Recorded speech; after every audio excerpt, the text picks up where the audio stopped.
So this is our new solar cell system. We have 1,000 watts of solar cells up there now.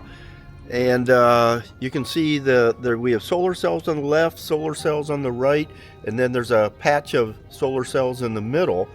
So the ones on the left and the right are rigid solar cells. Those are 405 watts each. And the one in the middle is a portable sort of solar cell, and that's 200 watts. So total, and that came free with, we ordered so much solar equipment that middle 200 watt one came free. So we had to find some place to put it, so we stuck it in the middle up there because we had the space. So 1,000 watts, new solar watts for our boat. And here's looking at the solar cells from underneath. So there's our 400 watts, and there's our 200 watt bank in the middle, 400 watt bank on this side. So let's follow this down. So right now we're just got it temporarily sort of wired. We're gonna have to do a better job wiring it, but right now we just brought it down and it's going under that hatch there and inside. And eventually this is the old unit here, and you can see it came right into here.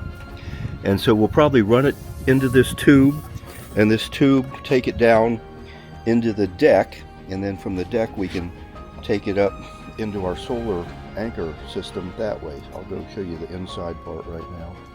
So right now you can see inside, and this is the inside of that hatch where our solar cell wires are coming in.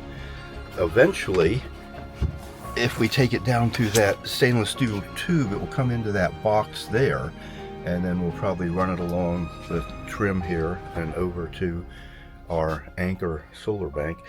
So here we have our wire coming down, and it feeds into our new anchor bank there. And what's really neat about this, right now we have it also plugged into the AC dockside current. So you can charge it through the solar cells, you can charge it through the dockside current. Right now it's at 100%, but what's really neat is this sits right adjacent to our kitchen.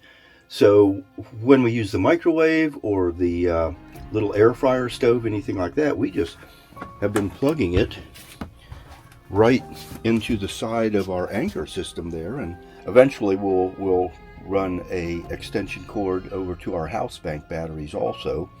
And we have 240 volts there, we have 120 volts there. We got a lot of different outlets coming right out of that system, and we'll just run extension cords to whatever we need, and an extension cord over to a battery charger for the rest of our batteries.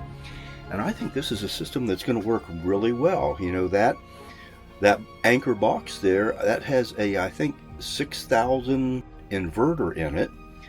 So it's a really good self-contained unit that we can use to charge up the rest of our batteries. And, you know, being in right next to the kitchen, we can just run all our kitchen appliances off of it also. So this video will have to be continued later because we didn't really have time to test all these different outlets out. You can see we have a couple 240 volt outlets, and we didn't get to test those out because we didn't have an adapter for those.